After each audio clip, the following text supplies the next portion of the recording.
Managing energy was an important concept to understand because I would feel fatigue for a task that seemingly doesn't feel or seem that to be energy consuming. But for me to pay attention in a conversation that I'm not interested in, or it is just not my point of interest, would cause me to fatigue after the interaction. So it's important to know this because through NSI, I learned, okay, there are tools that I can use to stay present and to help me stay focused because I understood the distractions that were happening before was an attempt to regulate myself.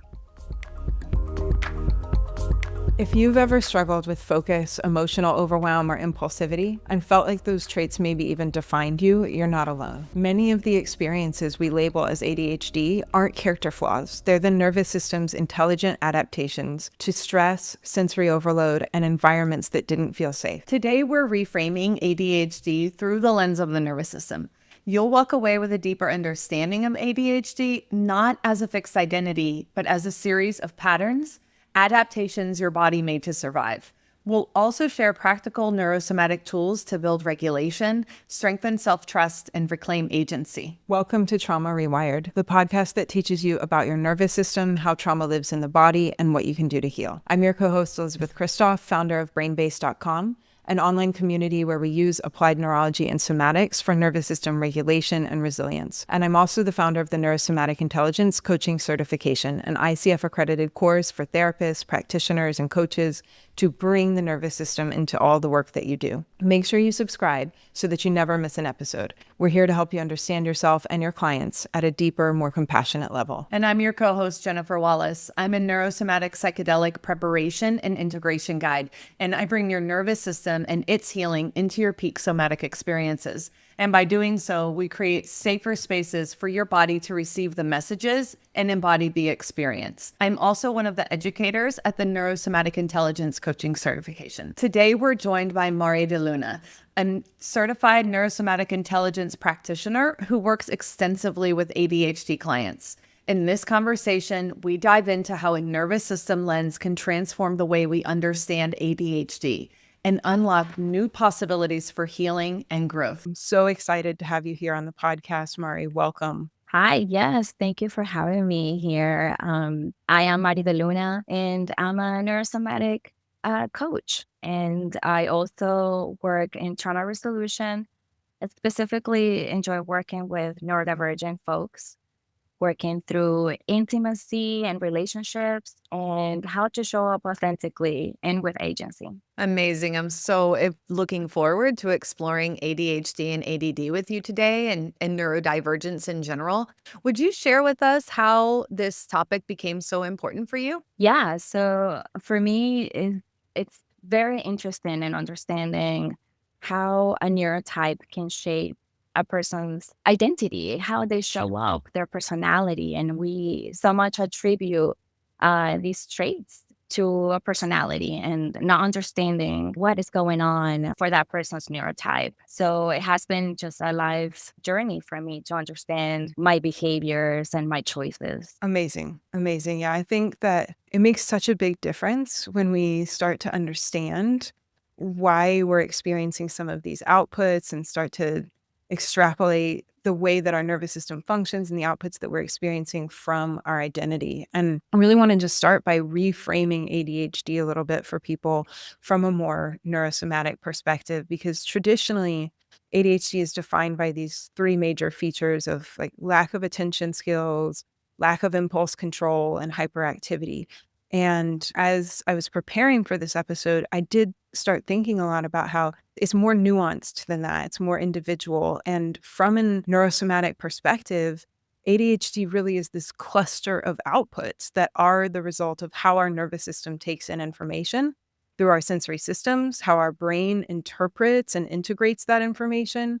And the outputs are especially driven by limited fuel and activation and function of our prefrontal cortex that is responsible for planning and inhibition of the survival mind. And then that can be what manifests as the behaviors, like avoiding certain tasks or being distracted or issues with time management, forgetting appointments, impulsivity, fidgeting. All of these things can be outputs of that way that we take in information and the way our brain interprets it. And no expression of neurodiversity is without its gifts. ADHD brains and nervous systems are often also really creative and innovative. They can have expert knowledge in their area of interest. So it's really just about understanding ourselves. How does my brain and my nervous system function? How can I work with my brain and my nervous system to protect my health and lower my stress and really shine in these areas where I naturally thrive when I'm expressed, and work with my nervous system to manage the things that I want change in, either for my well-being or my mental health or my physical health or my long-term goals. And all of that can come from that deeper understanding. I was thinking about this a lot, the pillars of like ADHD and ADD, and I was reflecting on Divergent Mind by Janera Nuremberg. And you mentioned the idea of one of the hallmarks is being a lack of attention. And when I was reading Divergent Mind, she actually says that ADHD is not a deficit in attention, but rather a challenge of regulating it at will or on demand. And it's often having too much attention, just not at the socially accepted times and situations. And then we talk about authenticity, and we really live in a world that does not celebrate diversity and authenticity. And so when you're not living in a system that celebrates your authenticity and your individuality, it's really hard to break that shell in yourself. That ability to channel an amount of attention onto a specific subject. As you said, Jennifer, on demand, when we experience just so much stimuli coming through the senses and not having a filter to how to process all that data. But in particular for ADHD, when it comes to having an area of interest where we can see a gift here, because in relatively a short amount of time, we can become an expert on a topic. But the downside of this is that with ADHD comes the time blindness, and also with it can lead to burnout. But that is a really good distinction to make, that ADHD is not so much a lack of attention, but more there is so much stimulus, so much data coming through all of our senses. And, because of that, the brain structure, there's no filter to sort of channel the attention where we need it to go. So I think this is an important distinction to make as we just understand how this works. I think also too, Mari, you had mentioned some of the ways that like looking at it through the lens of NSI helped you to support your energy levels. And I'd love to hear a little bit more about that when you're talking about that, the burnout cost, and then also the hyperfocus in certain areas of interest. Yeah, Elisabeth, I think, when it comes to managing energy, it was an important concept to understand for me, because I would feel fatigue for a task that seemingly doesn't feel or seem that to be energy consuming. But for me to pay attention in a conversation that I'm not interested in, or it is something that it's just not my point of interest, would cause me to fatigue after the interaction. So it's important to know this, because through NSI, I learned, okay, there are tools that I can use to stay present and to help me stay focused. Because I understood the distractions that were happening before was an attempt to regulate myself.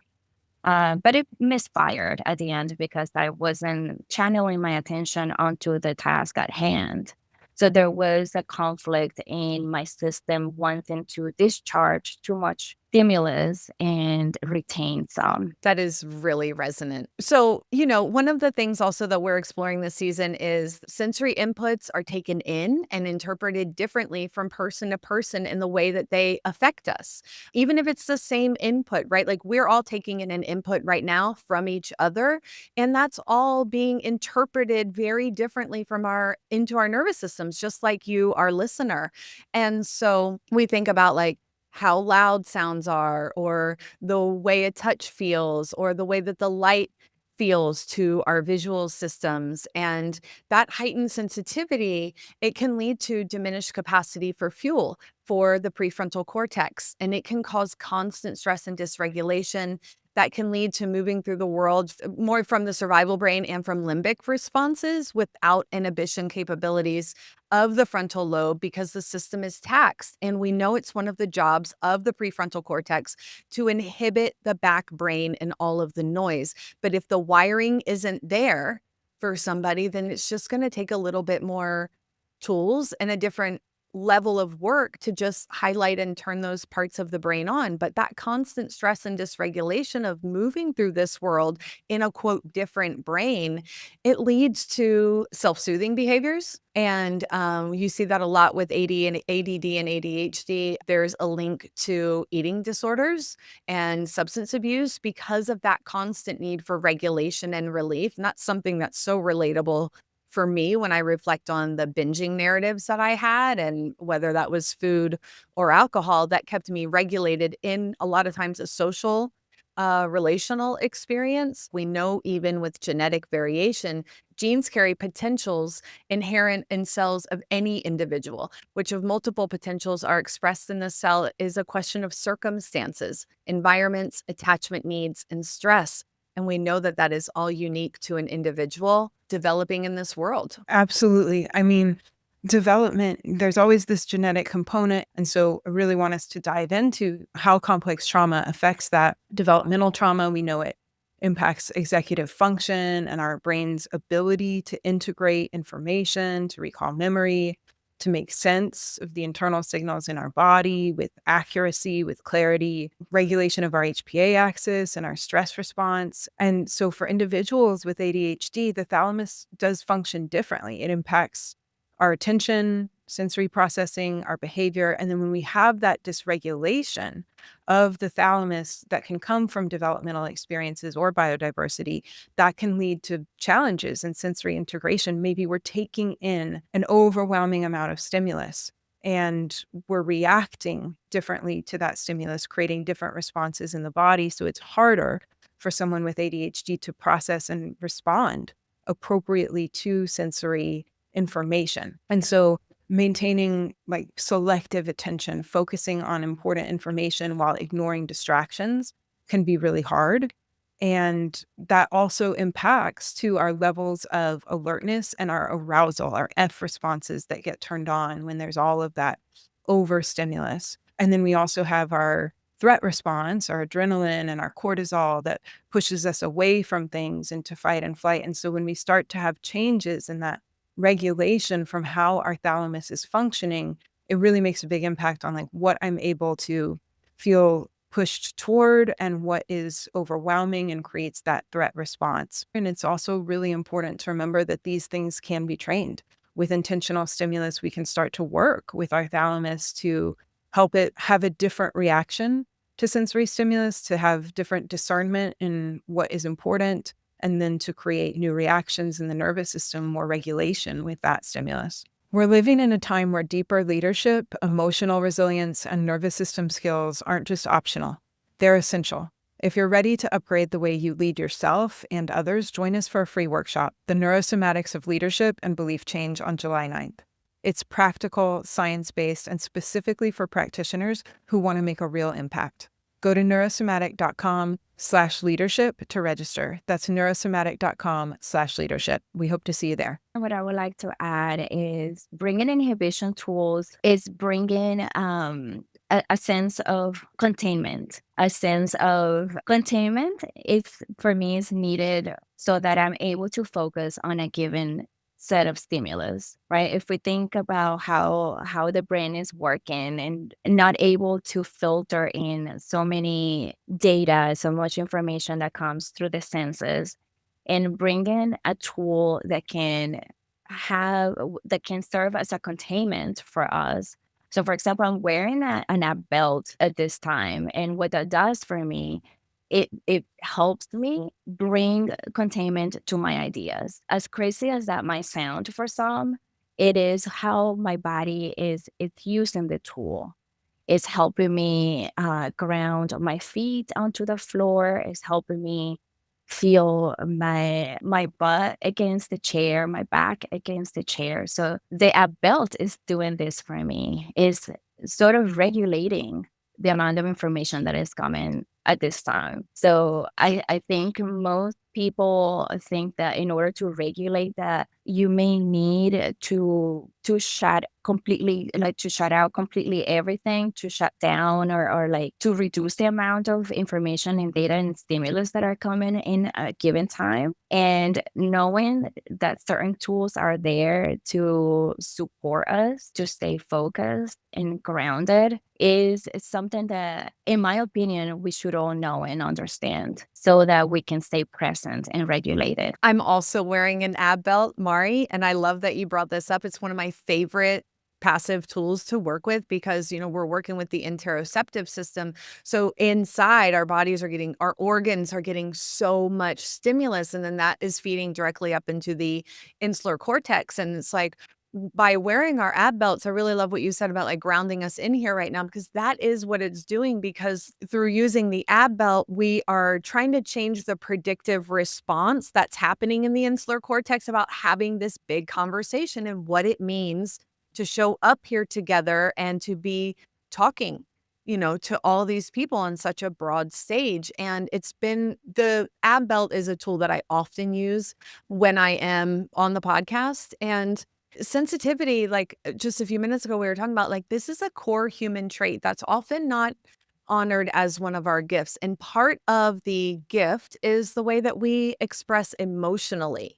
And emotional regulation is really difficult for someone who has a neurodivergence. And it really adds the emotional overwhelm. It really adds to the sensory overwhelm that one would experience in a situation, because not only is the body being affected by all of this stimulus, but of course our emotional body and our limbic system is going to be affected by this. And there is a lot about emotional regulation to explore when we're talking about the thalamus and the cerebellum. The thalamus is involved in the processing of emotional information, and dysregulation in the thalamic pathways can contribute to the emotional dysregulation that's often observed in ADHD, leading to intense emotional reactions and mood swings. Relatable. This is why inhibition tools, especially initially, are so important as a resource to the nervous system. It helps to prevent overwhelm and also helps manage the emotional dysregulation that is the result of sensory overload. Another tool that I use a lot is my sleep mask. I a lot of times will give my eyes a visual rest and just take either using my blue glasses, which is one of my passive tools, or the just total blackout so that my eyes can have a rest throughout the day, whether I'm on the screen a lot, or maybe it's just a day where I wake up, I'm activated, and it's like, boom, your eyes are on every time your eyes are open. They're processing. And so how often can I give my visual system a break throughout the day? And that really impacts the way that I show up throughout the day. It kind of keeps me going by giving them that rest and just taking all of the light and all of the stimulus away. And talked about the emotional regulation showing up as mood swings. It can also show up as frustration. Easily becoming frustrated is a hallmark for anyone experiencing ADHD and ADD symptoms, ADD and ADHD outputs. And we can often experience that over what seems like really minor issues. And I think that, like, this sensitivity that we experience, this high sensitivity, also comes to the way people could criticize or judge us. And it often feels like rejection. It's perceived rejection. And we don't always want that. And it can be misdiagnosed as other mental conditions. And it's really the result of a sensory overwhelm that gets misdiagnosed or overlooked. Yeah, absolutely. I think the inhibition tools that you guys talked about are so huge in working with the system so that it has more capacity and can stay grounded and present. And then I'm really glad you brought up the cerebellum, Jen, because I think this is not talked about that much. And it's something that Mari and I have been talking about quite a bit as we've been going through different NSI trainings and watching her outputs and how the nervous system responds to some cerebellum training. And it's a really key player here that we want to look at. So it's part of our brain that's located at the base of the skull. And it's really responsible for coordinating voluntary movements, maintaining balance and posture, or fine-tuning our motor actions. So when we think of the cerebellum, it's like accuracy, balance, and coordination of movement. But it also has a really big role in emotional regulation. It's this big integration hub. So many neuronal connections happen in our cerebellum, even though it's just this small part of our brain and overall size. More than half of the neurons, the cells that make up our nervous system, are located in the cerebellum. And it takes all of this sensory information, like other parts of the brain that we've talked about here, thalamus, insular cortex, and it integrates that information with motor actions. So it's really important for like smooth, coordinated movement. And at the same time, that's also integrating our sensory inputs with our emotional responses, with the movement and the mobilization of our body to express emotions, and really helping us modulate how we react to different emotional stimuli and coordinating the physical responses that come from that: muscle tension, diaphragm mobilization, vocal tone. So our cerebellum really contributes to the context in which our emotions are experienced and then expressed. It helps our brain understand and predict emotional outcomes based on sensory inputs and past experiences. And it has a relationship to our frontal lobe and to our impulse control. And that pathway is really important, again, between the deep intrinsic muscles, the mobilization of emotional experience, and then our ability to regulate and interpret with emotions. That is true. And looking at the drills that NSI has taught me, they are not difficult in execution. There are seemingly simple tasks, but when we understand how these brain structures may affect the way we are showing up, and when we are retraining and rewiring, we may seem like some outputs that are uncomfortable. In my situation, I experienced some frustration with doing nonlinear complex movements to stimulate my cerebellum. And I found that really interesting because, as Elisabeth just said, this is the part of the brain involved in emotional regulation. So the good news is that through these drills, intentionally training these parts of our brain, I've observed in very short time my reaction to perceived mistakes. So I consider myself a person who has been rigid in the way when I perform a task and I see the result, and it may not match my expectation. And through this rehabilitation, practicing NSI drills, I can see my reaction, which is more flexible. There is more compassion and there is more perspective in how I execute, how I perform. And it's great because this is what I like to tell people that work with me, is through this daily intentional training that we're able to rewire our responses to situations that are stressful. And so, yes, I have this lived experience that with a seemingly simple drill has a huge, huge impact in the way I respond to stressful situations. So I am so glad that we're having this conversation and sort of breaking it down for people to see that it is possible and that the results are possible also in short amount of time. I think you just said three really key words here, Mari: flexibility, perception, and compassion. And those are three really big ideas that NSI really helps us with. And another interesting system that we work with, it's the proprioceptive system for joints. It's the mechanoreceptors in our joints where it helps with our body mapping. So proprioceptive training, it also drives fuel and activation to the prefrontal cortex, which is important for the executive function that we're looking for: paying attention to tasks, maintaining focus, inhibiting impulses. And these areas of the brain that are close to one another, they impact one another. So if you can get more fuel and activation to the motor cortex, resourcing it better. It has more glucose and oxygen, which is how the brain fuels itself. And this is one of the reasons that before I do a task that needs attention and focus, I'll do some proprioceptive training, complex, intentional, precise, nonlinear movements through my joints. And also when we train our proprioceptive systems, we're clearing up our body map and giving our brains a more accurate picture of where we are in space. This is important for reducing a daily stress load. The clearer and more accurate my body map is less threat to my brain as it is moving through the world because it makes accurate predictions to keep me safe. Then I experience less protective outputs like an F response or emotional reactivity and potentially burnout as I move through my day and my world. It's huge to have that prefrontal cortex fuel and activation, because this is a really important component of the brain for ADHD too, right? This is where we plan, we organize tasks, we inhibit our back brain responses. And ADHD does involve disruptions in the pathways that connect the prefrontal cortex to deeper brain structures.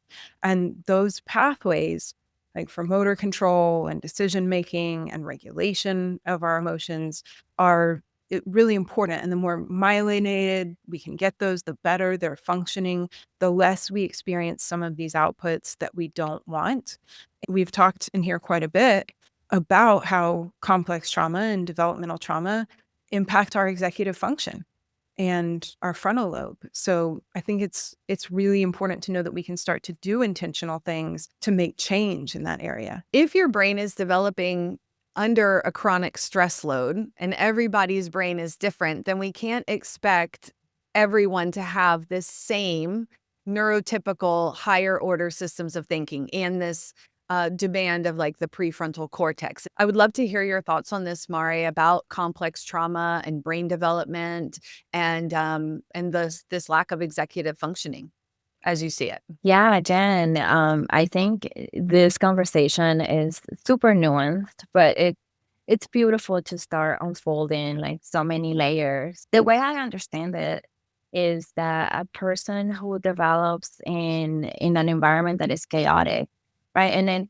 may not be just the environment that is chaotic, but the small individual, the child may lack the attunement from the caregivers, and that is overwhelming to the child. As an infant, the children, they need to be to have their needs met by their primary caregivers. And so if those needs go unmet, this can be overwhelming to the child. So from that perspective, it's good news that we're having these conversations and that insight exists, because then we're not sentenced to live a life that we can change our destiny. We can change with resources. We can change the way we show up and the way we are going about our lives, despite the development and despite the chaotic environment that we grew up in. So coming back to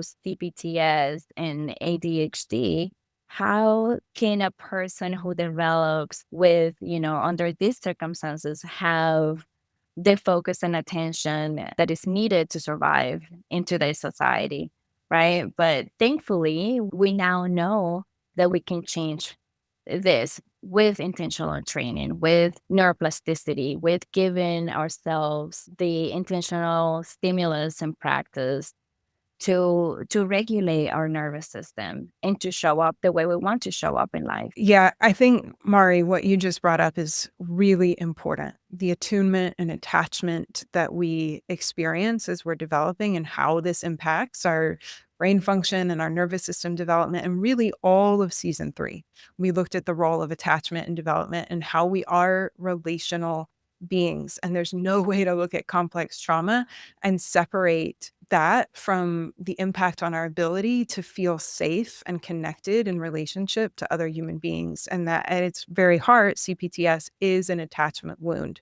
And so like if that's not resonating for people, make sure you go back and listen to some of those episodes because we really lay it out there. But one of the really important things to start to examine is that as children, as infants, our brain circuits are really influenced by our primary caregivers. Most of the research is looking at the biological mother, but you could substitute in there any primary caregiver in general and their emotional states. And Gabor Mate does a lot of work on this, looking at how ADD originates in the stress affecting the primary caregiver and the emotional interactions with the infant because of attachment and attunement. Like we're not communicating verbally. All of that communication is nonverbal. It's vocal tone, it's body language, it's eye movements, it's the ability to hold a gaze, all of these subconscious signals that reflect the primary caregiver's internal emotional state. So an infant's communication is really purely emotional.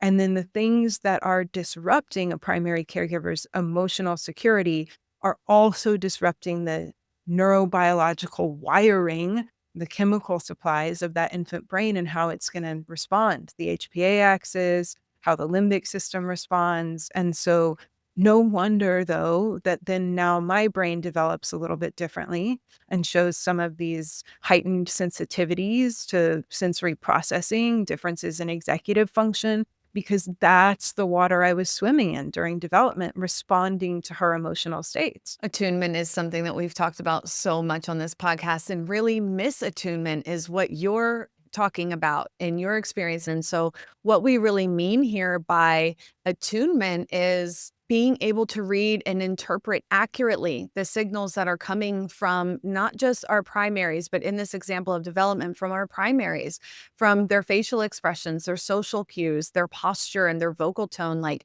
am I able to really read that and hear what they're actually saying to me?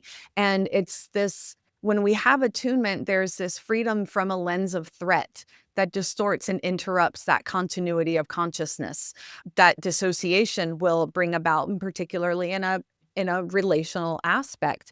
And that lack of attunement, it can really thrust us into some other consciousness, if you will, throughout our development. And this other felt sense of experiences from my past and not being able to accurately hear these signals from what other people are saying and expressing so that I can really hear them. And then also in attunement, we also want to be able to internally attune and regulate ourselves to the environment that we're in. So this is where presence comes into play into our conversation, presence and embodiment, because presence is going to give us the ability to have more awareness and to hear accurately what other people are saying, and preventing the misinterpretation of signals from the environment or emotional signals because of the ongoing narrative that can distort the reality of seeing things clearly.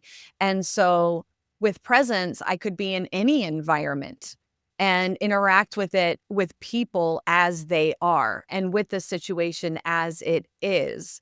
And through NSI, that means that I'm experiencing from a place of safety. And then that safety is going to allow an attunement coming from the inside out that's also coming from the outside in. What most healing and personal development programs don't tell you is that your patterns, your behaviors, your emotional responses are outputs of your nervous system trying to keep you safe. And changing your thoughts won't change those deep-rooted patterns. You have to go deeper. Inside rewiretrial.com, you'll learn how to train your nervous system for greater capacity so that you can navigate life with more ease, more presence, more connection. We have 5 live classes a week with expert instructors. We have an on-demand library with thousands of recorded neurosomatic training sessions. And we have an incredible, supportive, inclusive community of people just like you doing this deep work together. You don't have to keep fighting against your own nervous system. You can repattern it. Start your 2 free week trial now at rewiretrial.com. Well, I would like to add that interception, and I think it's key. It's a key area.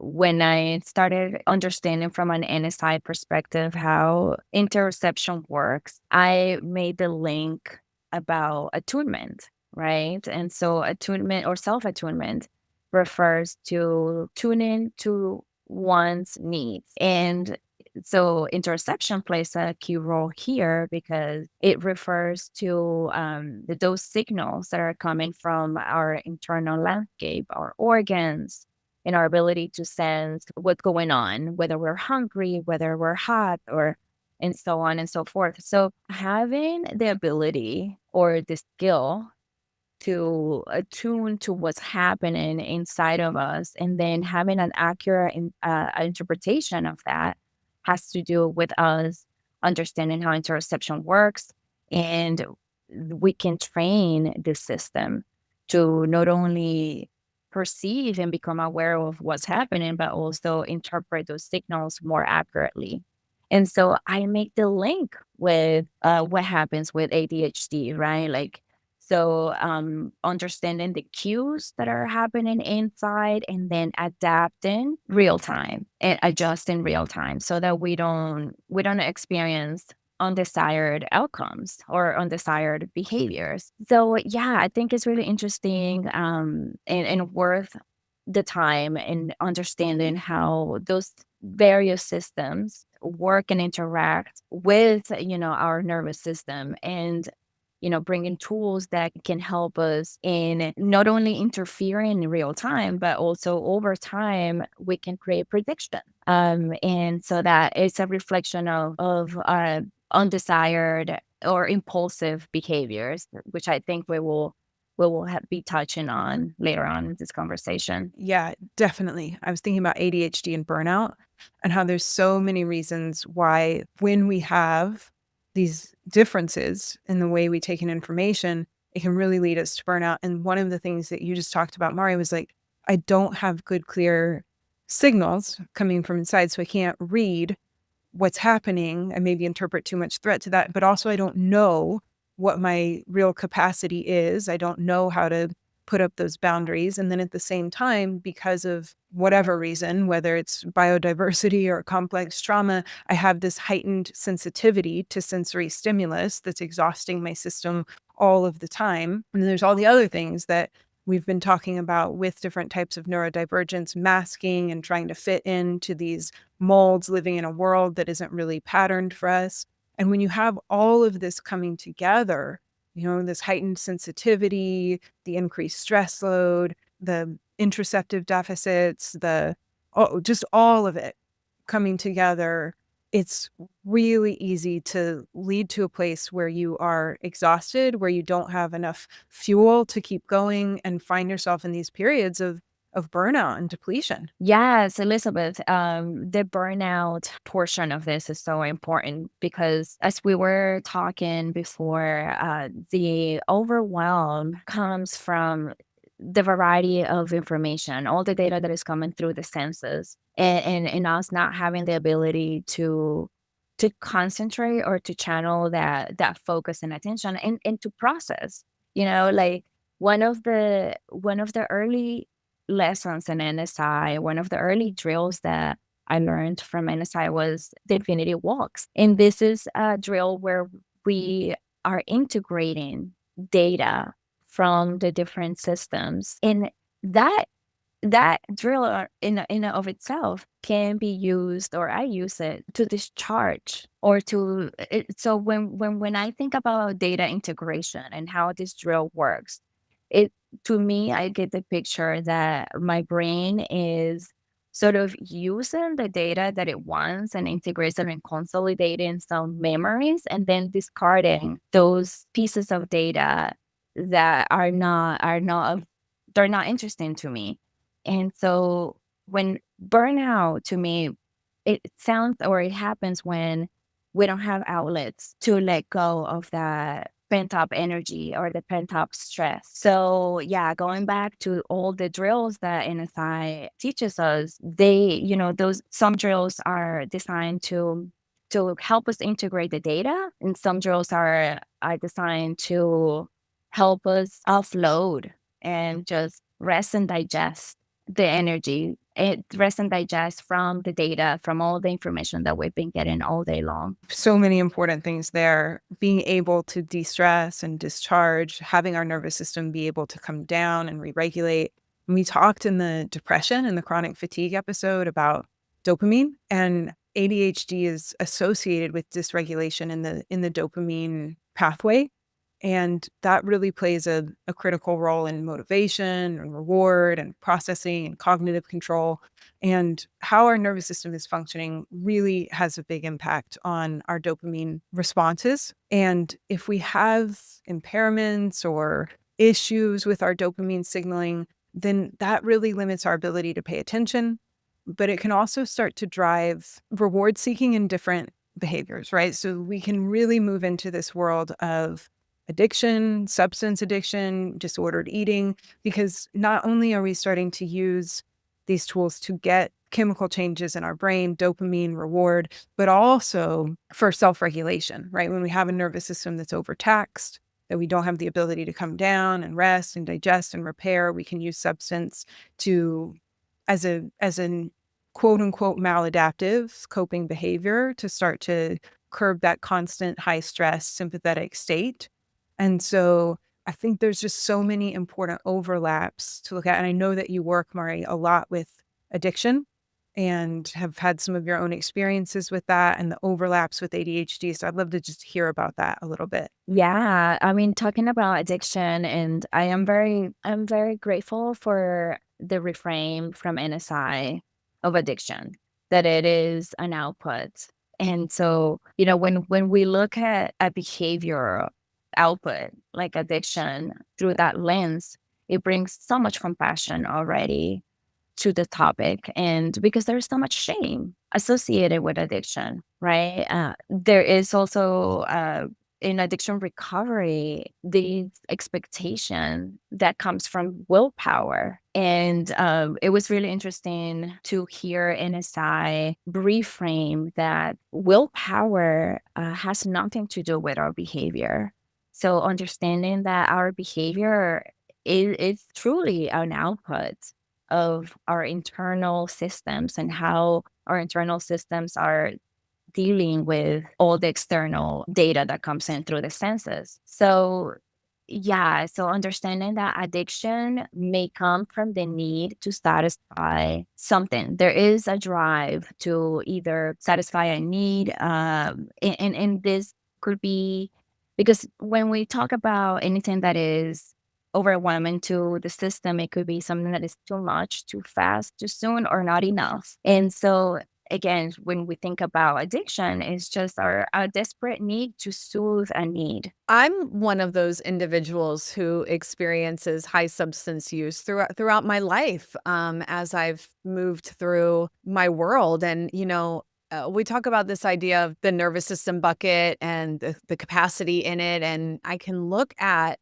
the substances that I've used over time and in the way that I've used them to see how I'm overwhelmed in this sensory experience. And I think a lot of individuals with ADHD would use substances as a form of self-medication to alleviate symptoms such as inattention, hyperactivity, or emotional dysregulation. And this can increase the risk of developing substance use disorders or behavioral addictions. And for instance, when I was online dating several years ago, I would have to be at home. I would either smoke some cannabis or have a drink before I went on the date. So I was already like, okay, I've got this blanketed nervous system. I would use it in these situations to cope, but then it stopped having any boundaries. There were no boundaries, or using food to cope as well. It would be nothing for me to leave any scenario and eat on the back end to re-regulate and to come down from an experience. And like, food is so inherently safe for our nervous system, and it really creates some competing narratives that go on in our brain. And then those loops are also super energy costly. And so for individuals that may seek out substances or behaviors that provide the immediate gratification or relief from symptoms associated with neurodivergence, it creates a dysregulation in the dopamine system. I think in our rewiring through NSI, we start to learn like, oh, there are ways that I can provide a relief for myself where I'm actually being rewarded and it has nothing to do with substances at all. And to be able to lower the impulsivity, to lower these risk factors, and to have these empowering tools it's so eye-opening, and it is empowering. I know I just want to say that word so many times because the tools allow me to act not without thinking of the consequences, but thinking of the consequences, changing the prediction of what I could be possibly experiencing. And not considering consequences is going to add to the continuation of substance use or maladaptive behaviors. And the substance and in substance, I want to include food in that. Yeah, I wanted to add to that part of addiction that I wanted to share. As you mentioned, Jennifer, socially drinking, and it's so acceptable. If you think about drinking in social settings, it is one of the most acceptable things to do. As a matter of fact, if you're not a drinker, it's looked upon different. So yes, I mean, for me in particular, I would use alcohol as a crutch, as this is the only way I can show up socially. And slowly but surely, there was a dependence that developed over time to the point where I couldn't function with or without it. The substance just took over. And we all know that it has consequences, physiological and emotional consequences. So it's so important now when I understand that I need to be giving myself a different set of stimulus so that I can stay grounded in social interactions. That has changed so much. And again, building that predictability. So I am now, my system understands that without the substance, we're okay before and after the interaction, that the substance is not needed. And even though we understand that cognitively, it is different to experience it, in the system at different levels. Because I also understand that over time, that predictability is what is instinctual. So for me, it's easier for me to say no to an alcoholic drink than it was before, because my system understands that it is okay to be without the substance before and after those interactions. It's really incredible. And so I mean, here we are. We're all three people who have experienced times of substance abuse, disordered eating.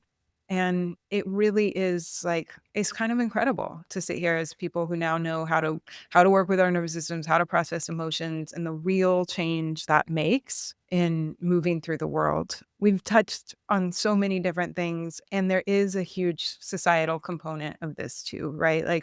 We live in a very overstimulating society where a lot of people are developing with screens and social media. There's just this rapid pace and constant stimulation.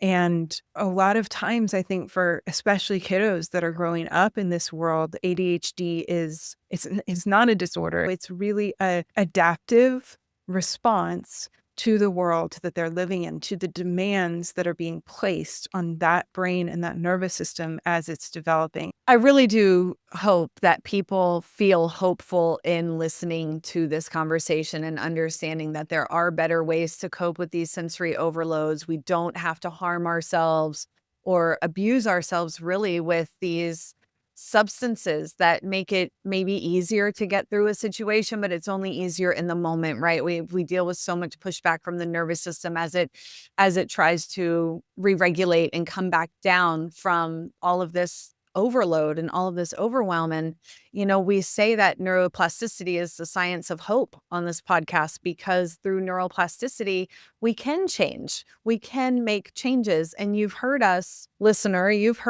mention several tools here that we use and that help to support some of the sensory overload. And we've not taught them to you.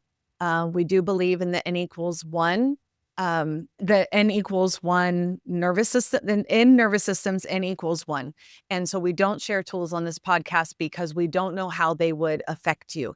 And so that is why we offer multiple resources, a free resource at rewirecourse.com. And then you can, of course, come get tools with us and train your nervous system intentionally daily by joining our membership site. And you get 2 free weeks at rewiretrial.com. And so, Mari, thank you so much for joining us for this conversation today, for sharing your experience with complex trauma, NSI, ADHD, and how you work with your clients. And we'll have the links in our show notes for how people can reach you. I just want to say thank you so much for having me on the podcast and for helping me bring the message far and wide.